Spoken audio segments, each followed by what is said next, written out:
This is the Aftermarket Radio Network. Hey everybody, Carm Capriato, Remarkable Results Radio. Good to have you here. Listen, our listeners have made this possible. 10 years running, Remarkable Results Radio, Town Hall Academy, all the great shows that have preceded this. And thank you for this. If it wasn't for our listeners who cared to come on and make their learning curve episodic. Isn't that cool? Make their learning curve episodic. We are the Automotive Repair Business Podcast. Good to have you here. We've got some great sponsors that we'd like to tell you about. More than 16% of light-duty vehicles on the road are EV and hybrid. Is your shop ready to safely and properly service them? Get your shop trained and equipped to service hybrid and EV vehicles with NAPA Autotech's innovative EV-ready Level 1 high-voltage awareness and maintenance training. Hey, did you know that NAPA Tracks has on-site training plus 6 days a week support? It all starts when a local representative meets with you to learn about your business and how you run it.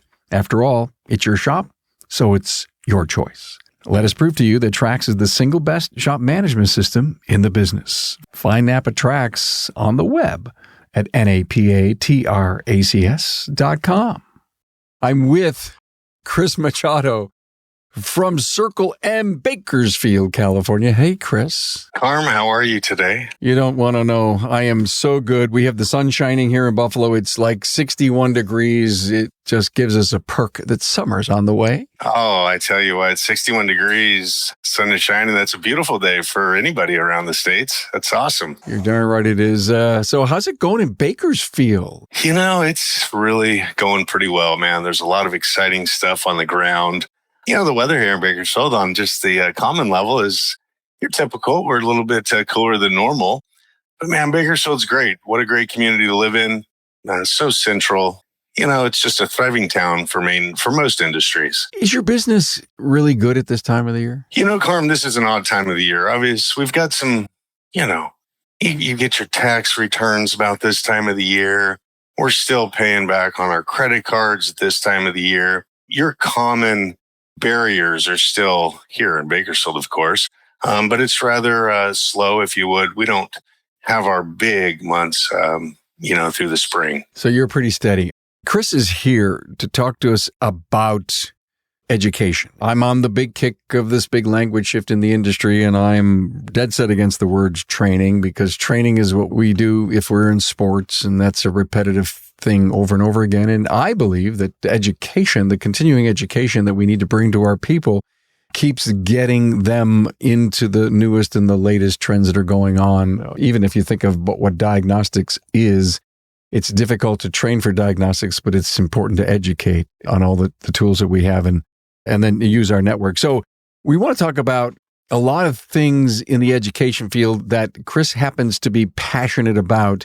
And so what I want to know, because he and I had a great discovery call on getting this episode really good for our listener, what's the next generation craving in automotive education? And we can go to a million different places because I'm involved in the schools. We know what's going on in high school. We know Mike Rowe is giving scholarships for skilled trades. I think our industry can be on a roll if we pay attention to what our job is. Absolutely. And I think you just nailed it right there, Carm. What is our job? What is our job as industry leaders? You know, this generation, what generation are we dealing with? We're dealing with 3 different generations. There's a huge gap. It's not as if it's just a 10-year gap. So we're dealing with an array of generations. And what is, for us on the outside, we have to ask ourselves, what's the most common thing about this generation? And a lot of times we can find that answer at the coffee shops.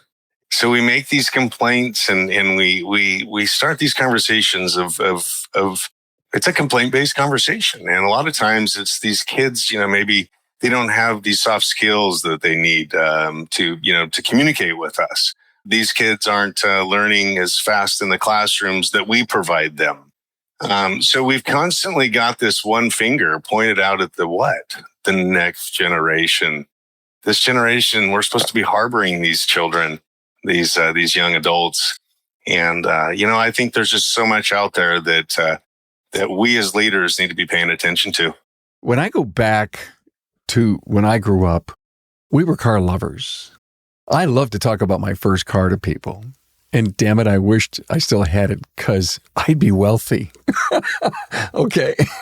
Our young people today, they're not even getting their license. So how do we make them car lovers? That's right, Carm. And again, let's get back to what are these kids into? I mean, if they're not out driving cars and doing the things that we were doing at 16 years old, what are they doing? What really just is hanging on to their attention? And I believe one of the greatest concepts, one of the topic that we need to be talking about is intelligence technology, IT. As you've mentioned to me, Carm, many times, how many different lines of code are in a car? Today versus how many different mechanical components are in a car. Let's drive ourselves back to what are these kids doing in their off time? If they're not out riding their skateboards, riding their bikes, driving their cars, playing at the parks, what are they doing? And I'm afraid a lot of these kids they're in front of a screen just like we are right now, Carm. We call them super digital people, digital natives, that they don't know that there were 3 channels on the TV back in the day. I tell these stories when I give my keynote speech on the rise of the mechanical and technology specialist. I tell the story about having this language shift and having a young person come back to mom and dad saying, hey, look, I got a job down at Chris's. Well, okay, so you're finally going to get your mechanic's job. That's really nice. And he says, no, Chris says I'm going to be a mechanical specialist. Someday, if I continue with his career path and his continuing education program, he showed me a couple of guys sitting in one of the bays with a tablet. And in fact, he even said to me, he says, think that they have a white lab coat on. And look at all the screens that are around them. They got 3 screens. They're looking up service information. They're doing all this stuff just in order to fix the vehicle. Oh, they don't lift a wrench. The guys over there do that. But they figure out what's wrong with the patient. And they're the specialists. And I tell that story in my speech, and that's what you just nailed. We have to make it sexy to want to be in our industry, right? That's absolutely right. We've got to create some attraction to this. We've got an antiquated way that most of us have been indoctrinated with this belief of there's only one vehicle, no point intended, of delivery for education. And I think a lot of people, as you say, have been stuck on training. Well, what are we training on? I had a high school coach. He mentioned something about practice. He says, Chris, you can come to practice every day, but if you come to practice and give it marginal efforts, he says, you're going to get marginal results. He says, so you must perfectly practice, if you would, to get the results you really want. And so I guess that just comes back to this is, what are we perfecting for tomorrow's vehicle? What are we perfecting? I love it. And the young people today may not appreciate the 4-barrel carb and the 455s and all those great, incredible engines that we have, but we need to figure out how to make it sexy. So maybe there's a way in our educational process where tablets, I've just have heard an awful lot of discussion on the fringes. We've seen it for years. I remember watching, the goggles and an individual walking up to a problem and, tells him what wrench he needs to get and shows him what he needs to do underneath the hood of a vehicle. And that was really, really cool. I have heard a lot about it coming up lately, and I believe there's been so much work going on under the covers in perfecting the next generation of how we are going to learn.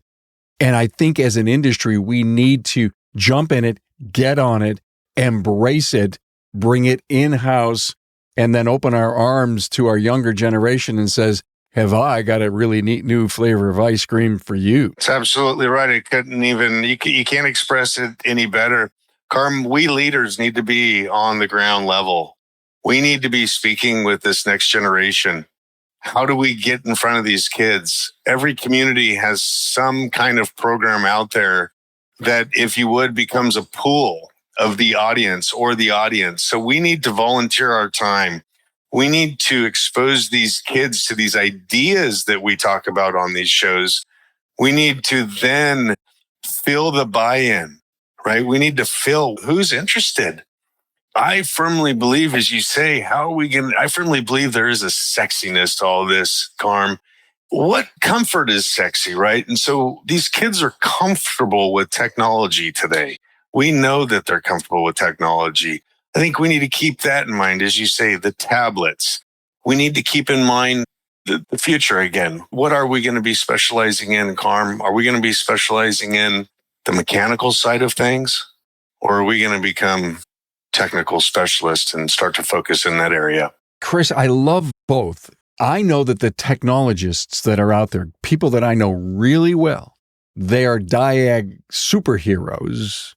You know, their patients come from all around them, from competitor shops from all over the country, and they work on them. But they don't do the mechanical part. They're the brainiacs behind it. So we need to start training the gifted people with their hands. You know, they can do a brake job blindfolded, 20 minutes. It's perfect. They're so good at that. And we've got to find that niche, and we got to keep them happy and engaged and busy and earning a lot of money, because that's where you make your money. And then we've got to have the people over in the lab with the sick patient doing all the tests that we can, and sometimes the minimal amount of tests if we're smart enough, using our own journals and a little bit of AI someday to help break through and how quickly we can figure out what's wrong with the car. So sexy, I think, comes in both categories. There's some people that I always use the expression, years ago, some people have to, Karma, I love doing this stuff. I tore the toaster at home apart. I wanted to see how it worked. Then I put it back together and it toasted even better than before. And he says, I knew I had a gift. I knew I wanted to work with my hands.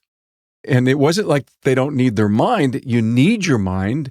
How I took it apart is how I have to put it together, and how I have to study, if you will, what's the word I'm looking for? Schematics and breakouts of how systems and components work together. And now I have to figure out how the people in Detroit decided to create a vehicle I can't get at the part. You know, they never engineer the car to be repaired, only to be made. And that's why we need great mechanical specialists. So I guess the schools, our school in particular, our chairman is doing an unbelievably great job of redefining our laboratories, adding an EV curriculum. And again, I know there's an awful lot of schools that have gotten Perkins grants, monies to come in to help them increase the kind of state-of-the-art equipment that they need. I think we're on our way. I think it's going to be another 5 to 6 years to see the really good schools cream up. But if we as an independent don't get involved in these schools, the dealers are going to take them all. Yeah, we've got to become part of the fix, and that's really what we're good at. We're shop owners. We're mechanics. We fix things, no matter what it is. And so let's apply that instead of our business. Hey, listen, our businesses should be pretty darn good, right? We have a little bit of time to focus on the industry. Let's try to fix the industry. Let's fill the gap. There's the gap that we talk about here.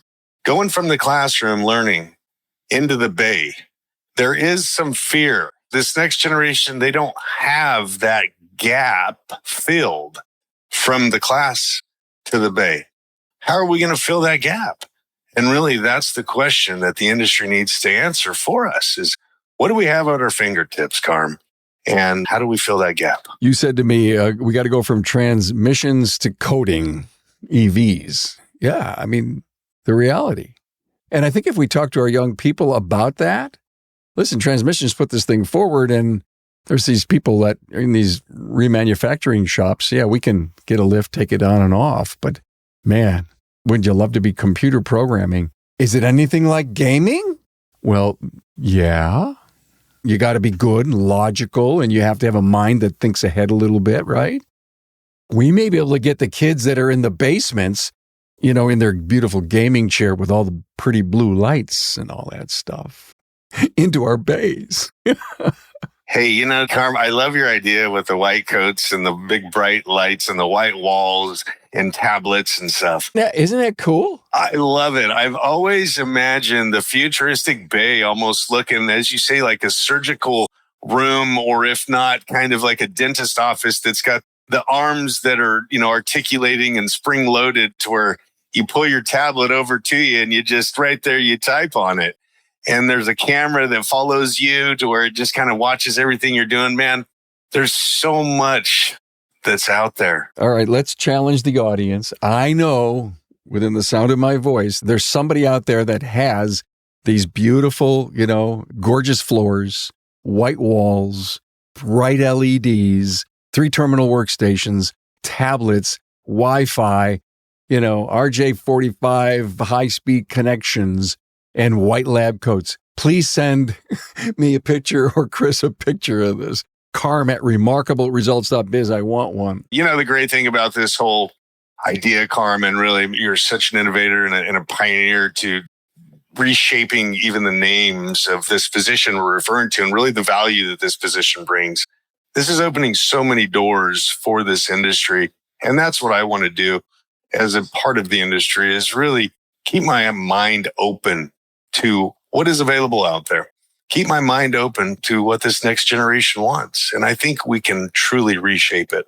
Are you a NAPA Auto Care Center who is ready to take your shop to the next level?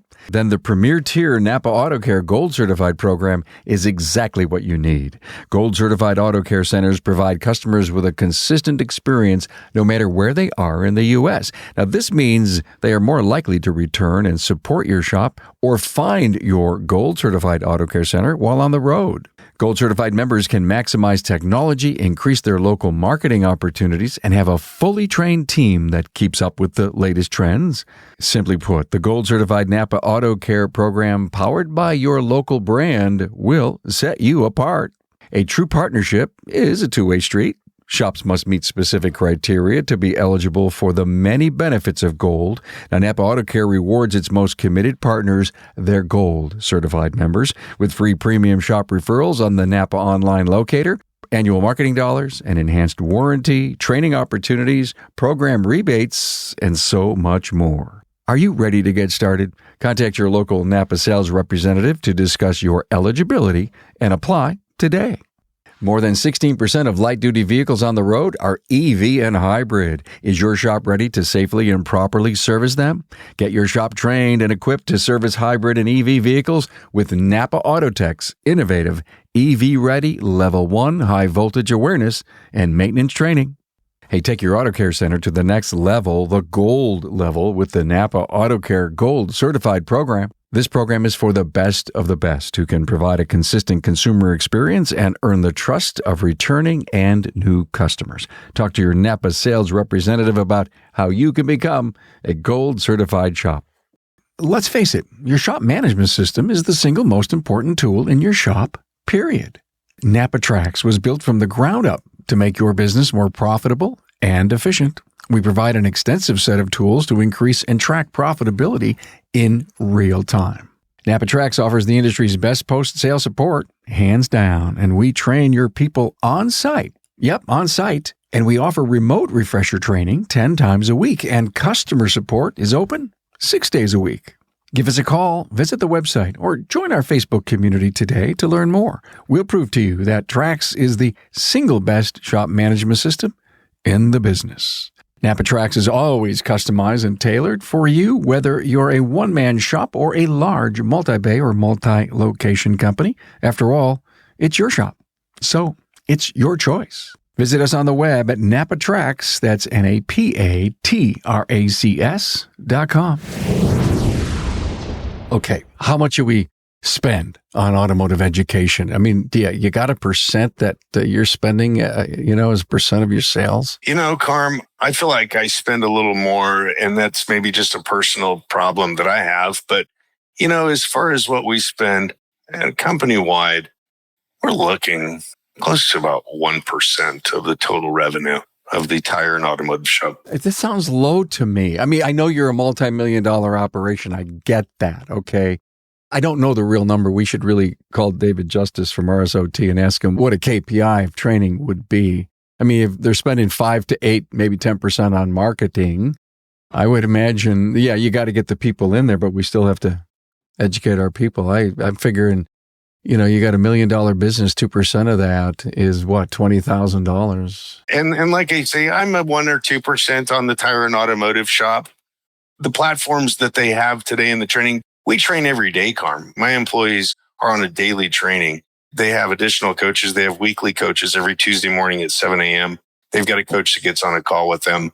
We review all the content throughout the week. So when I say I feel like I have a robust program as far as training, we have that additional spur in our training, which I just referred to, on top of our industry-based extended education mastermind setting. And I don't mean to sound crazy when I say $1 million business would spend 20 grand, but when you add up, say, a 40-hour commitment and what the online courses cost, what it costs to bring in a live training, what it costs to send them to an ATE, to a Vision, to an ASTA, what it costs for all the subscriptions, maybe it's 1.5% to 2%.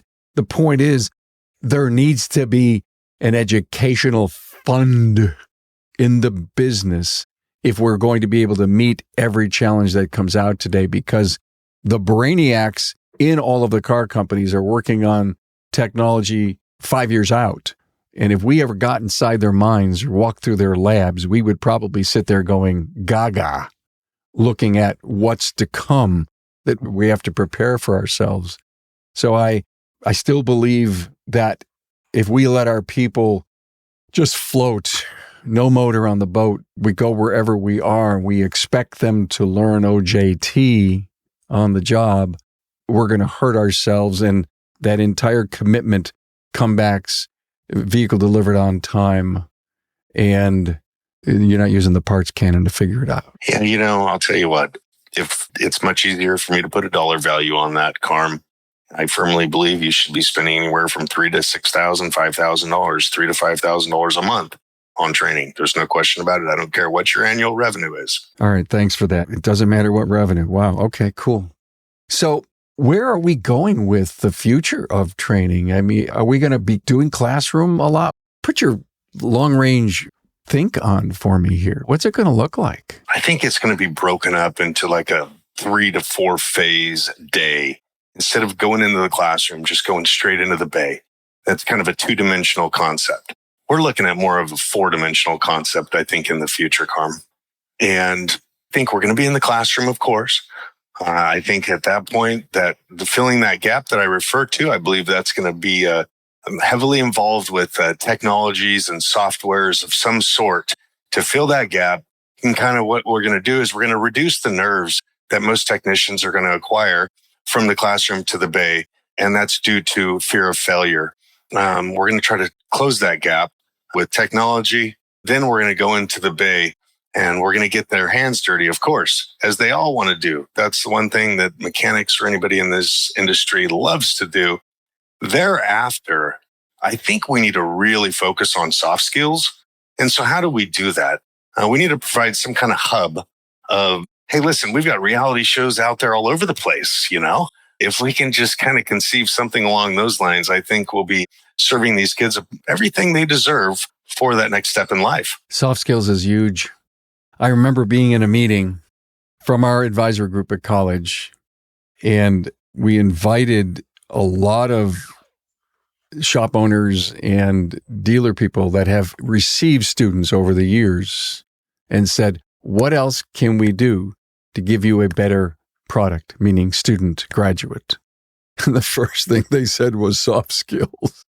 It's the first thing. And it was like, I don't know if you can work on their license, but they need a license because they got to move vehicles or pick them up. And, they don't know how to fill out a form, sign their name, and say please and say thank you and shake their hand and just have a conversation.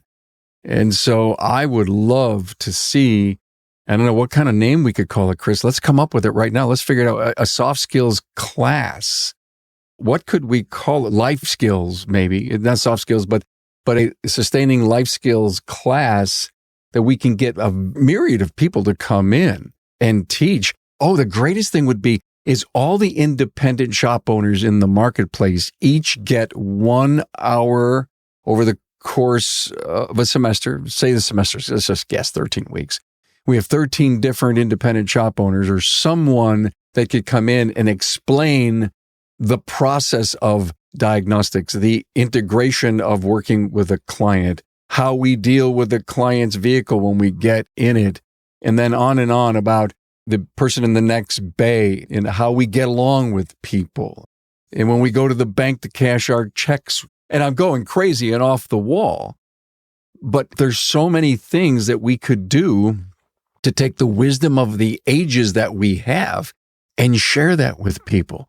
We forget how important our training is to our own children. And it was my daughter, Tracy, who of course works with me, so getting so well known in the industry. She says, Dad, every time I go to a road sign that, that says that there's an angle in a road or there's a stop sign coming up, you always told me that when I hit that sign, put on your blinker, because that's the right timing for the person behind me to realize that I'm going to turn. The roadside says that there's a road coming up. And she goes, every time I hit that sign, I think of you, Dad. I turn my blinker on. It's the tiniest of things that we fail to remember of how important our role is for teaching the next generation. Absolutely right, Carmen. I think the motto needs to be assume nothing. I believe we have to assume that they don't know. We cannot continue to assume that this next generation knows, that they've been through the things we've been through and had the opportunities and the educations that we've had. It's our duty to share those small things with them. And you're absolutely right. What a great story, because there's so many of those stories I harbor and hold and cherish. Absolutely, Carm. Absolutely. It's really simple, Carm. I wanted to work with my dad at a young age, and my dad wanted to tell me that I'll just do it, son. You just sit and watch. I was young and I thought I knew how to do something. My dad gave me the opportunity to do it. And I was rather fast in action, if you would. And for whatever reason, I wanted to prove to my dad that I could do this. I did it, Carm, and he was great with me. And we sat there and we looked at my job. And my dad just kind of pointed out a few pieces of that job. And he said, Chris, he says, always do it right the first time. He says, take your time and just pay attention to what you're doing. And you don't need to speed through life. And it's something that I cherish and that I hang on to every day, Carm, is just, focus on what you're doing and make sure you do it right. Today, do you worry that the individual you want to give some guidance to, that they're willing to receive it? I think so, Carm. I do. That wouldn't be my humble side to say that I don't. I fear that, of course, but I'm not going to let that slow me down. Believe me, this morning in class, Carm, we're working with students today at Circle M in non-paid apprenticeships. And I'm sitting there talking to these kids. I'm introducing them to a vendor. Soft skills part of my class today was they get to talk to some vendors. I watched one kid and I felt like he wasn't paying attention. I truly did. And I had to settle my mind down and remind myself that not everybody learns like you, Chris. And more importantly, this is the part of this generation that we, the leaders, need to understand, is we may not see something we're used to seeing as far as a characteristic. We must not misinterpret that because we could discourage this next generation. What a great point. Wow. The power of observation, the power of intuition. If I was you, and I'm not, but if I was in your shoes and you saw that, it would only take me a couple of more times to be with that person to realize that they learned differently than me, but they got it. That's right. They got it. And that's our duty. Our duty is not to worry about how they get it. We expose them. We believe that they got it. We could do a 3-hour episode if we shared everything that you were working on. And I don't know where you find time to sleep, because I know a lot about Chris that maybe our listeners don't, as to all the things, my apprentice program and my this and my that, and his thises and his that's.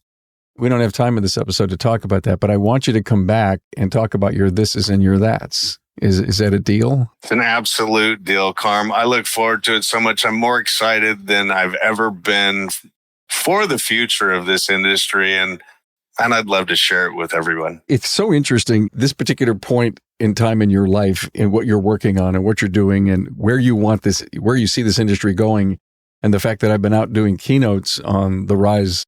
I've just really called it the rise of the specialist now, instead of saying all those longer words, because people don't want to say tech instead of technologist. They want to say tech instead of technology specialist. I'm struggling with the laziness that we seem to have, but imagine me and you going out on a keynote circuit with all that, your passion on training and where you're headed with where training needs to be with our young people, and me going out there on this whole language shift. It's almost like the two most incredible pendulum swings in our industry working together. Oof, scary. I got goosebumps. I'm elevated as you're just saying, the picture's getting painted, Carm. I'm trying to contain this smile that I've got going on.